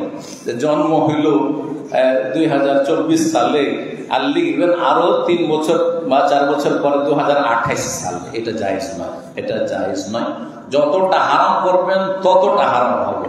বুঝা গেছে? যতটা হারাম কাজ করবেন ততটা হারাম কাজ হবে। দেখেন, আগে কিন্তু আমার আলোচনাতে এসেছে যে আমানত খেয়ানতের বিষয়টি যেমন মুসলিমের সাথে তেমন অমুসলিমের সাথে, যেমন ব্যক্তির সাথে তেমন পরিবারের সাথে, সমাজের সাথে তেমনি সরকারের সাথে। আপনি সরকারের চোখে ধুলা দিচ্ছেন, আপনি খেয়ানত আরো বড় খেয়ানত করছেন। কথা বোঝা যাচ্ছে? এটা জায়েজ নয়। আইন বিরোধী কাজ করা মোটেই জায়েজ না, হারাম কাজ। যে কোন দেশে, মুসলিম দেশে, অমুসলিম দেশে, সেকুলার দেশ ভারত, সেখানেও আইন বিরোধী কাজ করা মোটেই জায়েজ না। এই কথা আমি সবাই বলছি, মুসলিম অমুসলিম সবার কাছে আমার মেসেজটি যান। জি, প্রশ্ন করেছে, বিধি জ্ঞান অর্জন করে যদি তাকওয়াবান হওয়া যেত, তাহলে ইবলিস সব থেকে বড় তাকওয়াবান হতো। বাক্যটি কতটি ঠিক? দিনে ইলম তখনই দিনে ইলম যখন তার উপর আমল হবে। দিনে ইলমের উপর যে আমল করার উদ্দেশ্যে না পড়ে তাহলে সেই ব্যক্তি বড় শয়তান, এটা ঠিক। কিন্তু তার মানে বলবেন না যে আমার ছেলেকে মাদ্রাসা না পড়াইলে কি হবে, জেনারেল লাইনে পড়াবো, যদি নামাজিও সেখান থেকে হইতে পারে, মাদ্রাসায় পড়লে শুধু হওয়া হয় না, না এটা চলবে না। কিন্তু বোঝা গেছে না?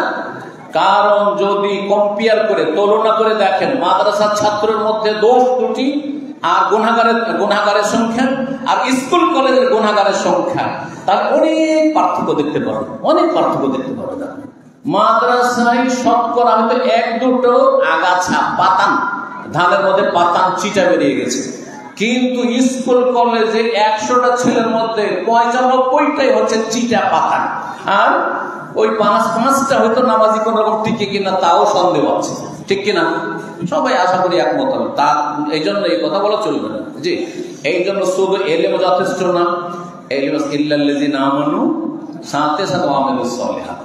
নিজে আমল করে শুধু আমি ব্যাস জান্নাতে যাব না, পাশের লোকে জান্নাতে নিতে হবে, আপনাদেরকে নিয়ে যেতে হবে। হ্যাঁ, ওয়াতাওয়াসাউ বিল হক, এইটাও এই ফরজ আদায় করতে হবে। জি, আমি এমন এক পরিবারের ছেলে যেই পরিবারে হারাম ও হারাম উভয় পয়সা উপার্জন করে, আর আমি সেই পয়সা দিয়ে পড়াশোনা করি। এখন আমার হারামের ঘুম দিয়ে পড়াশোনা করা কি বৈধ? পড়াশোনার লেভেলটা দেখতে হবে। যদি দেখা যায় যে এতটা পড়াশোনা আপনার জন্য জরুরি, মাদ্রাসায় যেমন পড়ছেন, আমি আলেম হব, দিনের দায়ী হব, সুতরাং এতটা পড়তে হবে আমাকে, বাপ মায়ের খরচ নিতে হবে, আপনার কোথা থেকে দিয়েছে সেটা দেখার বিষয়। এইরকমই আমাকে গ্রাজুয়েশন পর্যন্ত পড়তে হবে, তাতে 22 বছর বয়স হয়ে যাবে। 22 বছর পর তারপরে আমি MA করবো, তো PhD করবো, তার জন্য বাপের হারাম পয়সা নিয়ে পড়বো, আমি ডাক্তারি পড়বো, বাপের পয়সা নিয়ে হারাম পয়সা নিয়ে পড়বো না, এটা করবেন না। সেই ক্ষেত্রে আমি রোজগার করবো আর যতটা পারি পড়বো, ফাত্তাকুল্লাহ মাস্তাতাতুম। কিন্তু যতদিন আপনি অন্যের বাপ মায়ের ওপর নির্ভরশীল, অভিভাবকের ওপর, ততদিন পর্যন্ত বাপ মা যতই হারাম খাক না, ওর অবাল, ওর গোনা তাকে উঠাইতে হবে।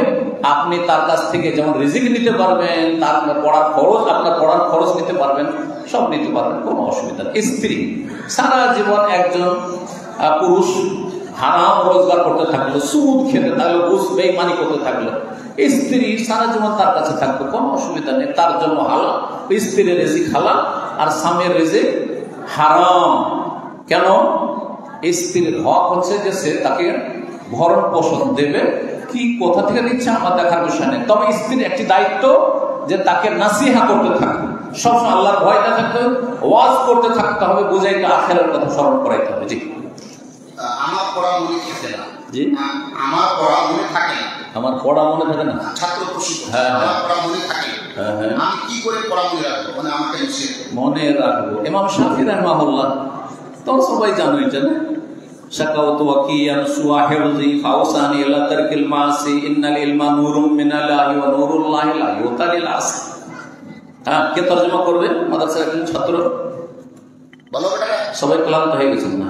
হ্যাঁ, ক্লান্ত হয়ে গেছে, বিরক্ত হয়ে গেছে। হ্যাঁ, দাঁড়িয়ে হ্যাঁ, শাকাওত ইলা ওয়াকিয়ান, হ্যাঁ, ইমাম শাফিঈ রাহিমাহুল্লাহ তাআলা দিনার উস্তাদ ওয়াকি বিন জাররাহ তরজমাটা করতে শুধু দিনার কাছে প্রশ্ন করছেন, অভিযোগ করলেন, শাকাওত মানে অভিযোগ, কমপ্লেন। হ্যাঁ, অভিযোগ করছেন যে আমি শুয়ে হেফজি মানে আমরা স্মৃতি শক্তি দুর্বল, মনে রাখতে পারি না, এ আপনার প্রশ্ন উত্তর। হ্যাঁ, মনে রাখতে পারি না। উনি বললেন যে তুমি গুনাহগুলো ছেড়ে এলাকার কেলমা আছে, গুনাহ ছাড়ো। দেখো গুনাহ তোমার মধ্যে কি গুনাহ আছে, নির্জনে ফেসবুকে মহিলার ছবি দেখছো, মহিলার খবর শুনছো, আর ওই গান শুনছো, বাজনা শুনছো, অথবা কারোর সাথে খারাপ আচরণ করছো, বিভিন্ন পাপে জড়াচ্ছ, ফজরের জামাতে হাজির হও না, হ্যাঁ বাড়ি গেলে নামাজ পড়ো, মাদ্রাসায় নামাজ পড়ো, বাড়িতে নামাজ পড়ো না গিয়ে, অনেক মাদ্রাসা ছাত্র আছে কিন্তু এই রোগ আছে, সাবধান কিন্তু আল্লাহকে ভয় করে নামাজ পড়ো, জি তাহলে হবে না কাজ, জি। তারপরে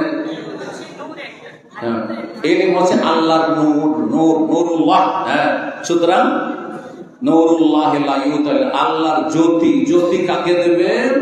যে জ্যোতিটাকে ধারণ করে রাখতে পারবে, গুনাহগারকে আল্লাহ দেবেন। গুনাহগারের এলেম দেখেন, অনেক পাপী আমাদের চাইতে অনেক বড় আলেম হয়ে গেছে। আমি জানি আমাদের বন্ধু মহলে, আমি যে দেশে বিদেশে বিভিন্ন জায়গায় পড়াশোনা, ইউপিতে পড়াশোনা করেছি, অনেক সাথী সঙ্গীরা আছে আমার চাইতে পড়তে ভালো ছিল, আমার চাইতে ব্রেন তাদের ভালো ছিল, কিন্তু তাদের তখন দেখতাম নামাজে বড়ই গাফিলতি ছিল। সেগুলি পয়সাওয়ালা তো হয়েছে, কিন্তু তাদের এলেমের নূর মানুষের কাছে পৌঁছেনি। বুঝা গেছে? তো তাকওয়া জরুরি, অত্যন্ত জরুরি। জি, নিজের অন্তরে আখিরাতকে মুখ্য উদ্দেশ্য বানাইতে হবে। হ্যাঁ, জান্নাত জাহান্নামকে সব চোখে দেখছি মনে করতে হবে, কান্নাহা রায়ু আইন, চোখে যেমন দেখছি মনে করতে হবে। দুনিয়াকে ইতিসারুল আমাল, দুনিয়ার আশা আকাঙ্ক্ষাকে সীমিত করতে হবে। কতদিন বাঁচবো? অধিকাংশ ছেলেরা বা ভাইয়েরা যারা এখানে এসছেন, বোনেরা এসছেন, আমাদের 40 বছরের টার্গেট তৈরি করা আছে যে এতদিনে এত বড় হব আর এত কিছু করবো, তাই না? কিন্তু হয়তো আমাদের আজকে ফজর হবে না, হবে জানা আছে?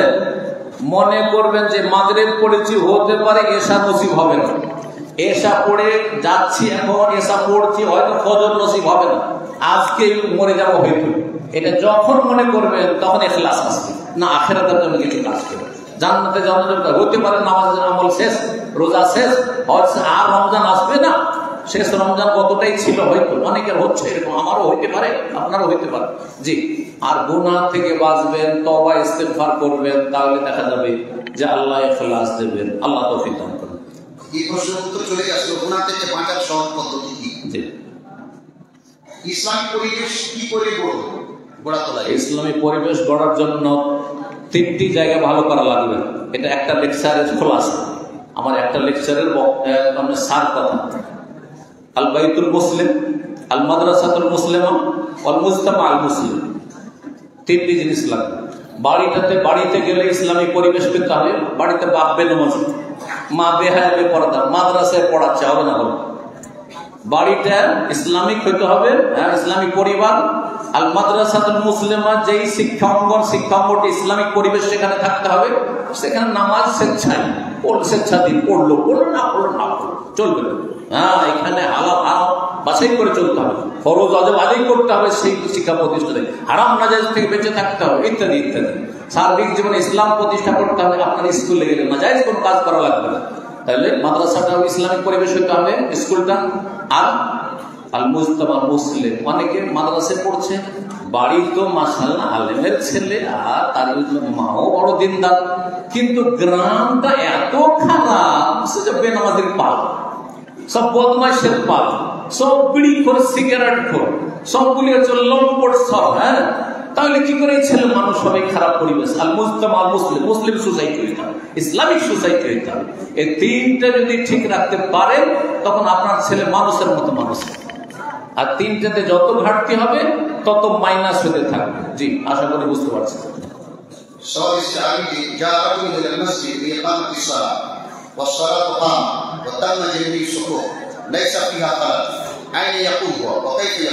মাশাআল্লাহ।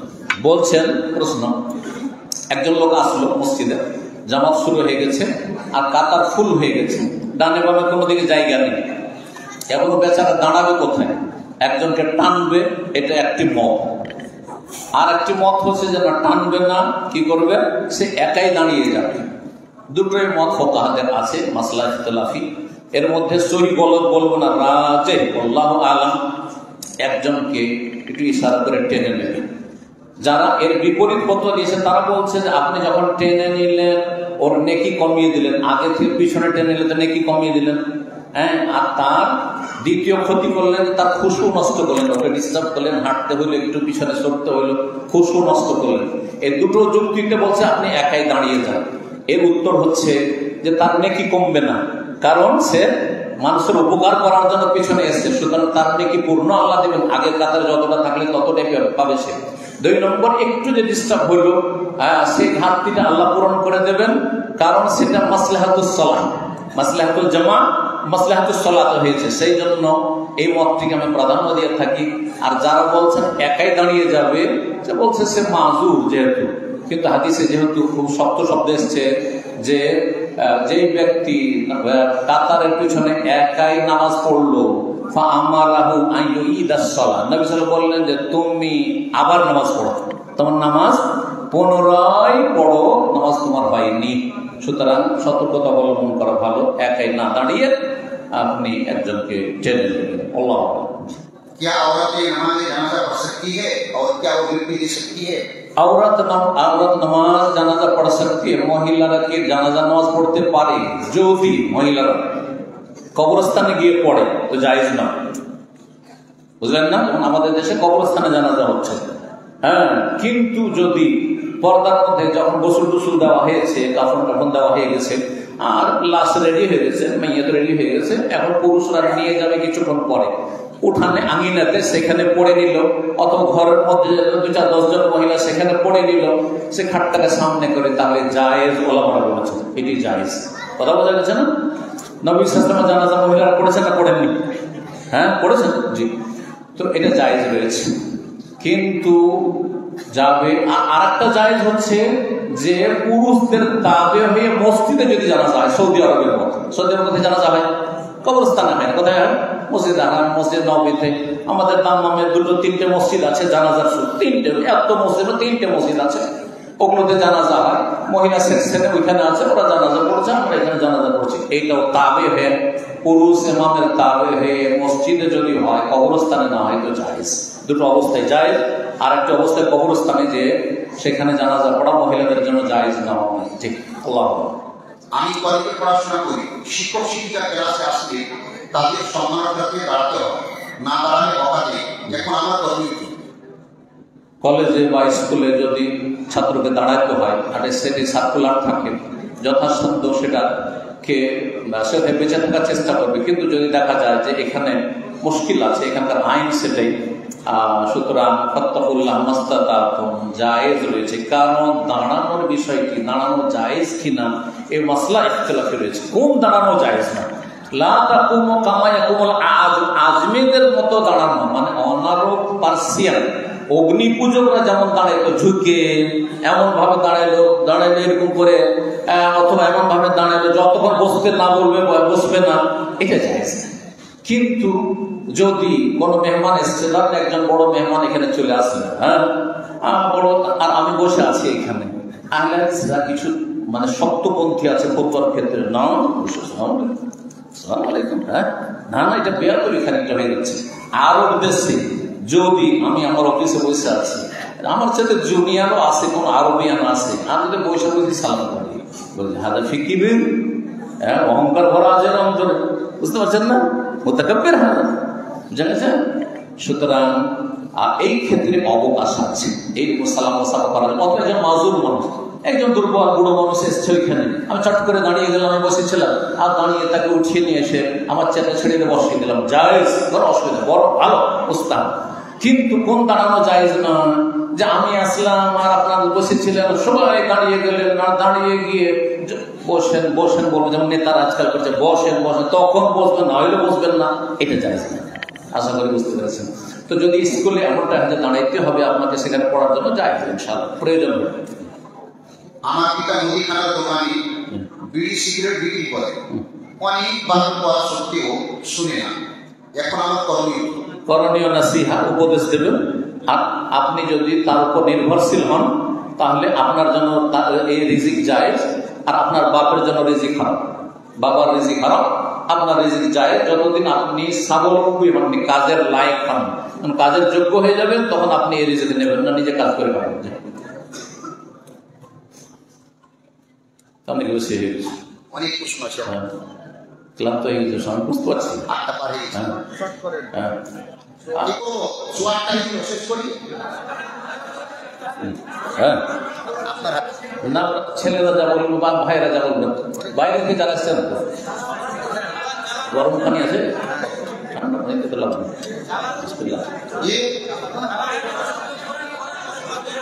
একটা প্রশ্ন এসেছে। আচ্ছা শোনেন, আমি বলছি, বাইরে থেকে যারা এসেছেন, প্রশ্নের উত্তরে, যারা বাইরে থেকে জামিয়াতুল আলমের ছাত্র শিক্ষক ছাড়া যারা বাইরে থেকে এসেছেন একটা হাত উঠান তো। বাইরের মাশাআল্লাহ, আমি তো ভাবছিলাম যে সব ছাত্র টুপি দেখে আর এই যুবক ভাইদেরকে দেখে যারা আলহামদুলিল্লাহ অধিকাংশ হেদায়েত জান্নাতুল লাইনের, কিন্তু আমি ভাবছিলাম যে সব তো মাদ্রাসার ছাত্র, তো এখানে তো বাইরের লোকই আমরা আসেনি, সবই তো বাইরের লোক। আপনারা হাত নামান, মাদ্রাসার ছাত্রগুলি হাত উঠাও একটু, এই পিছন দিয়ে। মাশাআল্লাহ, যাক এখন মনটাতে একটু ভালো লাগলো যে আমি আমার দিনী ভাইদেরকে যারা বাইরে থেকে এসেছেন তাদেরকে কিছু কথা শুনে পারলাম। তো এখন আপনারা বলেন যে আমি কিন্তু ক্লান্ত। ক্লান্ত মানে এই না যে উত্তর দিতে পারবো না, পারবো, কিন্তু ক্লান্ত এই জন্য যে এত লং টাইম বক্তব্য করব, আপনাদেরকে বিরক্ত করব, এটা আমার কাম্য নয়। আর এত লম্বা প্রশ্ন উত্তর দিয়ে আপনাদেরকে কষ্ট দেবো, এটা আমার কাম্য নয়। সুতরাং আপনাদের যদি মনে হয় যে আরো কিছু প্রশ্ন শুনবো, তাহলে হাত উঠান। এটা প্রশ্নের উত্তর দিতেই হবে। জান্নাতে পুরুষেরা ৭২টি ঘুম পাবে। কি আছে জান্নাতে? পুরুষেরা ৭২টি ঘুম পাবে। হ্যাঁ, তো মেয়েরা কি পাবে? মহিলারা।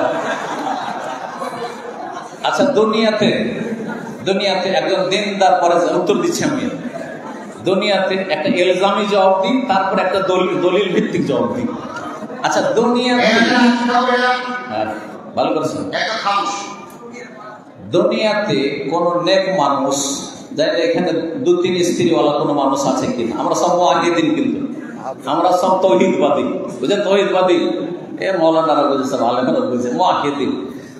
আচ্ছা, যখন কোন দিনদার পুরুষ 2, 3, 4টা স্ত্রী রেখেছে, তারাও দিনদার, তো ওই 4টা স্ত্রী কি তারা বলবে তুমি 4 জনের কাছে যাচ্ছ, আমিও 4 জনের কাছে যাব? বলবে কেউ?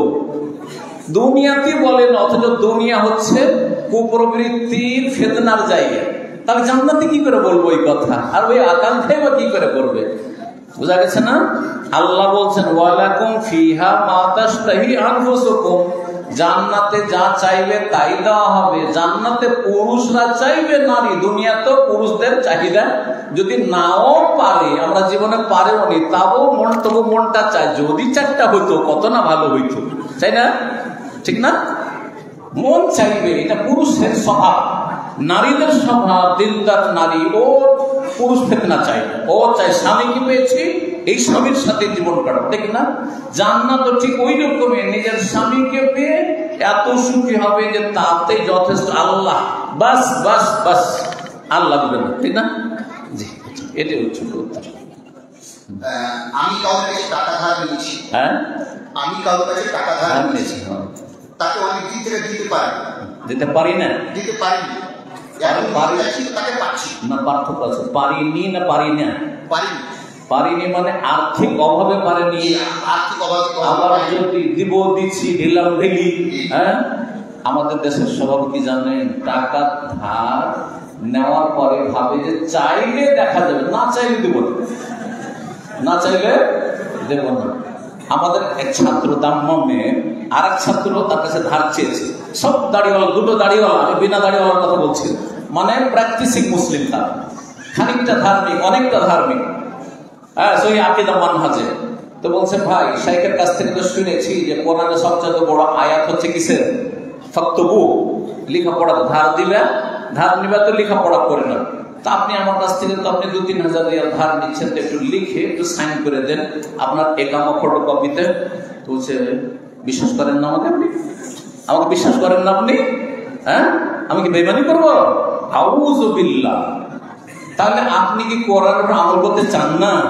হুকুম সুন্নাতি হোক না কেন, ফরজ নাই হোক, ফাকতুবু, কিন্তু আপনাকে আমল করতে বলা হচ্ছে, অসুবিধা কোথায়? আচ্ছা, টাইম যদি বেঁধে দেওয়া হয়, যে কোনো ব্যক্তি আমাদের শেষবাদী সমাজে, এই এলাকায় যে আমি আলোচনা করছি, যদি বলি তোমাকে টাকা দিলাম, হ্যাঁ, 1 মাসের মধ্যে কিন্তু দিতে হবে। আরে এত পড়াপড়ি দিব, বুঝতে পারছেন না? না, মোটেই জায়েজ না। এলা আজালিল মুসাম্মা, আল্লাহ বলছেন সময় নির্ধারণ করো, এই না যে নিলাম দেব কোনো বছরে দেব কোনো কাজ না, মোটেই জায়েজ না। সময় বেঁধে দেন, আর তার আগে বলে যে ভাই পারলাম না, মাফ করবেন, একটু সময় দেন, জি, তখন ফান্নাজারাতুন ইলা মাইসার, তখন তাকে ছাড় দেওয়া হবে। যাই হোক, এখন পাচ্ছেন না ওই ব্যক্তি, যদি সে মুকাসসির ত্রুটি করে থাকে, অবশ্যই গুনাহগার, কাবিরা গুনাহ করেছে, তওবা করা ফরজ, মানুষের হক নষ্ট করেছে, সেই লোককে এখন পাচ্ছে না। তার বাড়ির যদি ঠিকানা জানে, তার বাড়িতে গিয়ে দিয়ে আসতে হবে। বাড়ির ঠিকানা জানেন না, বা সেই লোক মারা গেছে, তার ছেলে মেয়ে আছে, স্ত্রী আছে, তাদেরকে দিয়ে আসতে হবে।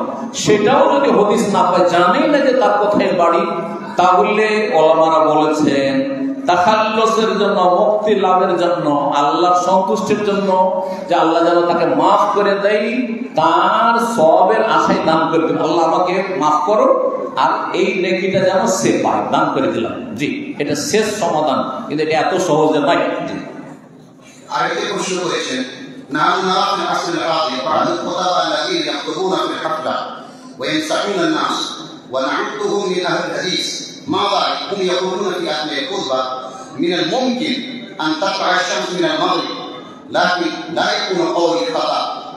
هل نفهم هو من أهل الحديث؟ প্রথম লাইনটা কি বলছেন? نحن نرى في العصر الحاضر بعض الخطباء الذين يخطبون في الحفلة। বলছে কিছু কিছু বক্তা আমাদের আলেদের সমাজে আছে, যারা খুব প্রসিদ্ধ, মানে প্রখ্যাত বক্তা আর খুব জনপ্রিয় বক্তা, কিন্তু তারা যখন বক্তব্য করে, চ্যালেঞ্জ করে কথা বলে, আর বলে যে আমার কথাই সূর্য পশ্চিম দিকে উঠতে পারে, কিন্তু আমার কথাই কোনো ভুল হতে পারে না। সেই ব্যক্তি মুত্তাবিউল হাওয়া, সে কুপ্রবৃত্তির অনুসারী, সে নবী নয়, রসুল নয়। তাহলে কি করে তার কথা ভুল হতে পারে না? আমি তো বলছি আমার কথা সবগুলি ভুল হতে পারে, সবগুলি ভুল প্রমাণ হতে পারে। হয়তো আমি বুঝি না, আমার এলেমের অভাব আছে, বোঝা গেছে, যে ফতোয়া মাসলা মাসাইল বললাম সবই ভুল হতে পারে, ভুল হওয়ার সম্ভাবনা আছে। মানুষ ভুল করে না, আদম ভুল করে দিলেন, আম্বিয়া রসুলগণ বিনা বহিতে কথা বললে যদি, হ্যাঁ, বা কোনো কিছু করলে যখন ভুল সিদ্ধান্ত হইতে পারে, তো আমাদের হতে পারে না। তবে নবী রসুল আর আমাদের মাঝে পার্থক্য, নবী রসুলের ভুল হলেই ছোট ভুল হইতো, আর সাথে সাথে ইসলাহ সংশোধন করে দেওয়া হইতো। কিন্তু আমার হইতে পারে সারা জীবন চলে গেল, ভুল ফতোয়া থেকে রুজুই করলাম না, ফিরে আসলাম। এই হচ্ছে পার্থক্য। কথা বোঝা গেছে? কোন বক্তা যদি বলে যে আমার কথায় কোন রকম ভুলের সম্ভাবনা নেই, তাহলে তার ফতোয়া নেওয়া জায়েজ নয়। আল্লাহর রাস্তে ভালো করে বলছে, আমার কারোর সাথে শত্রুতা নেই, আমি খুব ফ্রি মানুষ, আমার কারোর সাথে শত্রুতা রাখি না, আর সে আমার প্রতিদ্বন্দ্বী না, আর আমি কোনো মার্কেটের বক্তা নয় যে আমার মার্কেটকে কমিয়ে দিচ্ছি, এমনও কিছু নয়, যার ফলে এসব কোনো সমস্যা, আমার দুনিয়াদারি কোনো সমস্যা নেই, আলহামদুলিল্লাহ। জাযাকুমুল্লাহ খায়র। সাবধান, মুখলেস, যার মধ্যে লিল্লাহিয়াত আছে, তার কাছ থেকে ইলম নেবেন, ফতোয়া নেবেন, আল্লাহ যেন তৌফিক দান করেন। আমরা 3 ভাই, বাবা বড় ভাইকে জমি বেশি দিতে পারবে? আমরা 3 ভাই, বাবা বড় ভাইকে, বড় ছেলেকে বেশি জমি দিতে পারবে?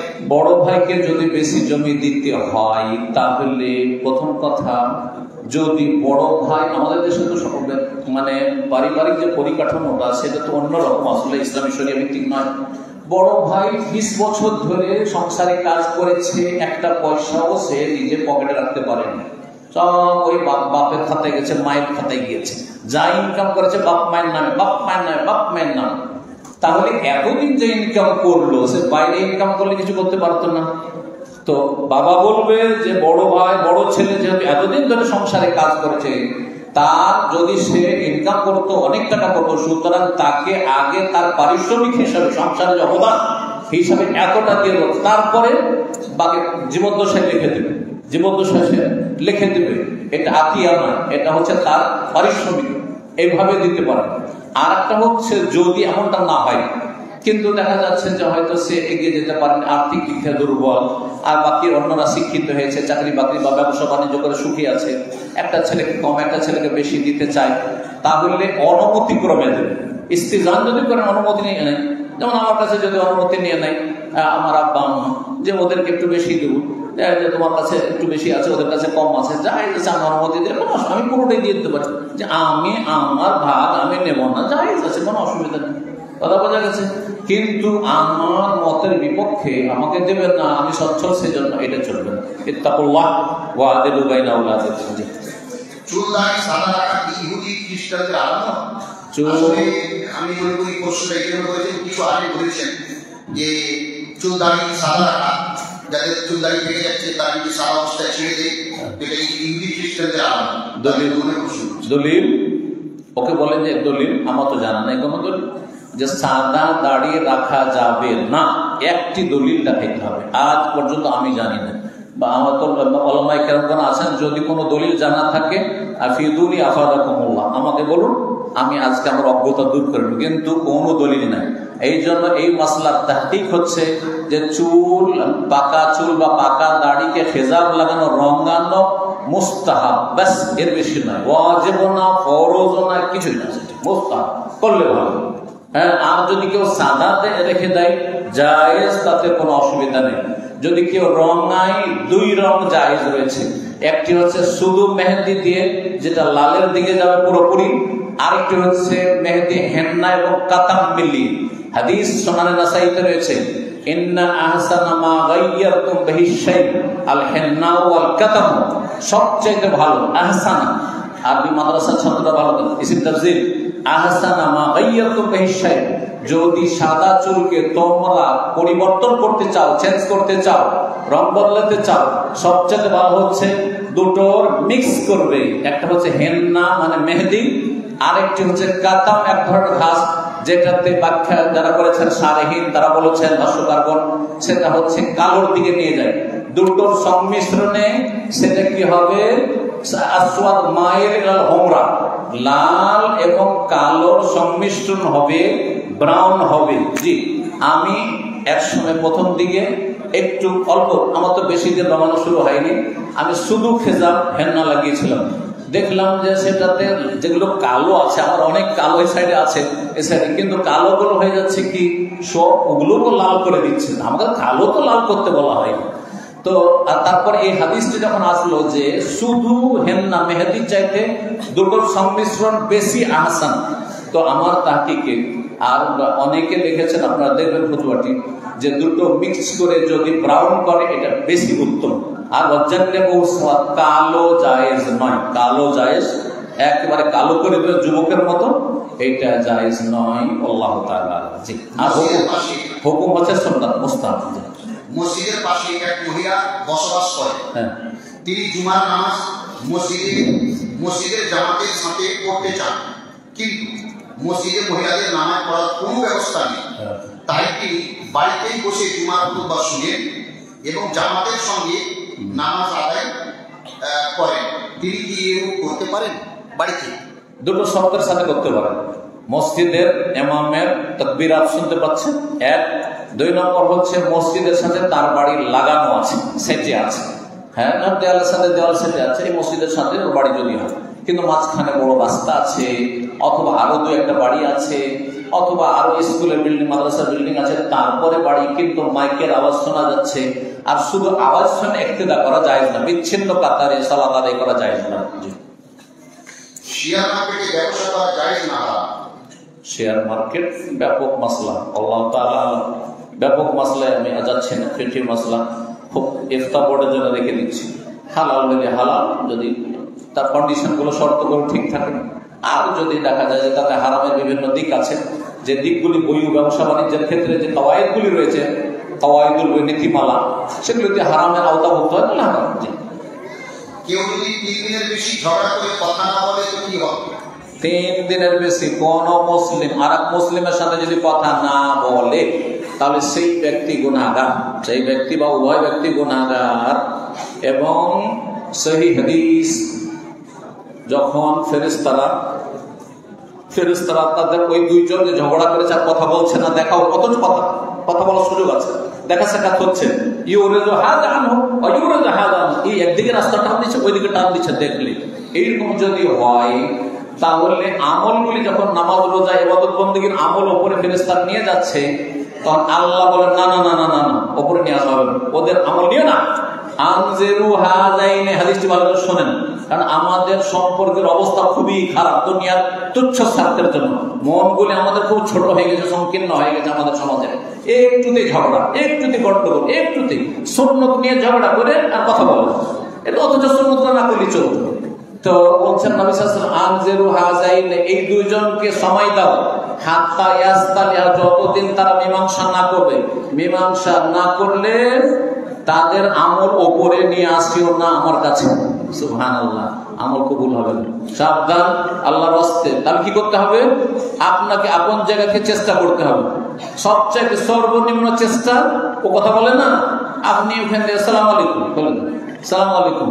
যদি আপনার দিকে তাকাইলো, তাহলে বলেন কেমন আছেন, কেমন আছো ভাই। আর যদি না তাকাই, যখনই ওখান থেকে গুজরিবেন আপনি তার পাশ দিয়ে আসসালামু আলাইকুম। সালাম দিয়ে দিলে আপনি গুনাহ থেকে মুক্ত হয়ে গেলেন, এক পক্ষ কমপক্ষে গুনাহ থেকে মুক্ত হয়ে গেলেন। জি, শেষ লম্বা হয়ে গেছে, অনেক যথেষ্ট হয়ে গেছে। জি, শুকরান জাযাকুল্লাহু খাইরান ওয়া আহসানা জাযা। আলহামদুলিল্লাহ, আমরা মাগরিব থেকে নিয়ে আমাদের পর থেকে নিয়ে তখন পর্যন্ত